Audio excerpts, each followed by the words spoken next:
When I'm ready to tie on, I first prepare my desk with the needed tools and tie my thread using Grandma's knot, which is detailed in the printed material, to a hook that is secured to the desk with a C-clamp. I then will take the mandrel and insert it into the tube strongly and twist a little to make sure it will not come off during the process. Then I shape my cane. With the shaped piece of cane, I will then feather the ends with a whittling motion of the knife so that it'll nicely taper into the tube when I wrap. With the ends feathered, I will feel with this index finger the oval of the tube. And I want the flat of the oval flat on my finger. And I put the cane, one side of it, flat on there and feel it. Then I will gently twist. I'll show you the motion that way. I twist the tube, look here, at the cane, leaving the cane flat on my finger. Twist slightly to the left. Put the cane down, move it into where I think is positioned, and hold securely. I then grab my measuring device, and as you know, every measurement will be different depending on the shaper tip. You have to determine that number for yourself. I have determined my number. I check that I'm in the right spot, holding securely where I had the twist of the tube on the flat of the cane. Turn sideways, and I can see that the two sides are closing equally or not. The job is to have them equally closed and properly overlapped.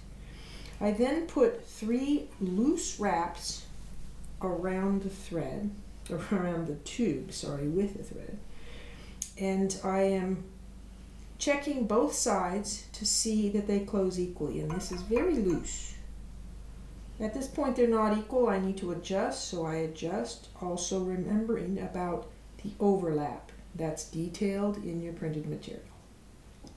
I can candle through the light and clearly see where the tube is, so I will not tie over the end of the tube. Now I pull tightly. You notice my thread is side to side coming off of a flat piece of cane. Don't have it this way. Make the cane flat with the floor and have the 2 pieces of thread coming outside the side, and wrap as needed to get 1 wrap below the top of the tube. Do not go to the edge of the tube. I look through my light and see, I'm too close to the top. So I'm going to roll back 1. That's a half a turn. I look up, lovely. Now I will keep these sideways with a flat piece of cane and cross over so that I'm crossing edge to edge. And now and you see the crossover right there. Now I would like to be sure that this thread goes either down that hole or this hole, meaning the distance between the 2 pieces. And I check which is closest. In this case, it would be best for me to roll back to achieve that slot. So here I am, rolled back, pulling tight now. See how tight everything is? Everything stays tight from now out. I keep my hand very tightly rolled in with the spool of thread to make it a more efficient wrap. Here I am. I use my thumb and let it hit this thread. And listen, I'll show you what it sounds like.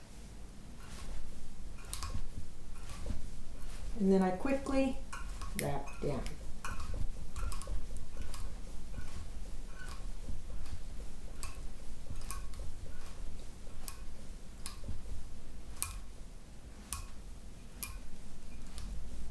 To this point. Then I stop, secure the thread from the spool with my index finger. And I can relax. Everything can be loose now because the thread is secured. At this point, I will remove the tied on thread from the hook. See how easy? And with that knotted end, here's the knotted end, I will lay a loop this direction on the tube. See it? Okay.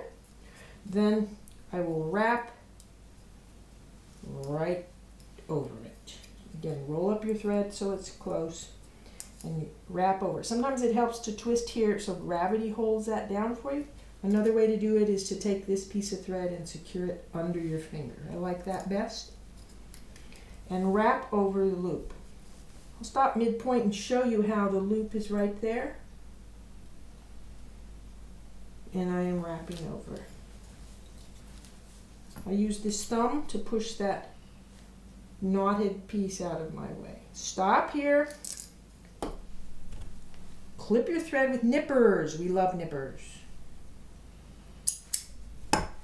Put the clipped piece in through the loop from above. Above means from tip toward tube.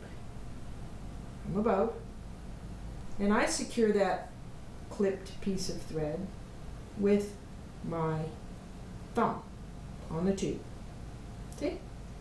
Well, she tries to do it. There you go. And pull the knotted end, here's the knot, straight up toward the tip, not toward the ceiling, toward the tip. And what it does is pull the thread under itself. There it is. Very nice. I like my knot to end up on the side like that. Good job. And I will then clip with my nippers. There is a tied-on wreath.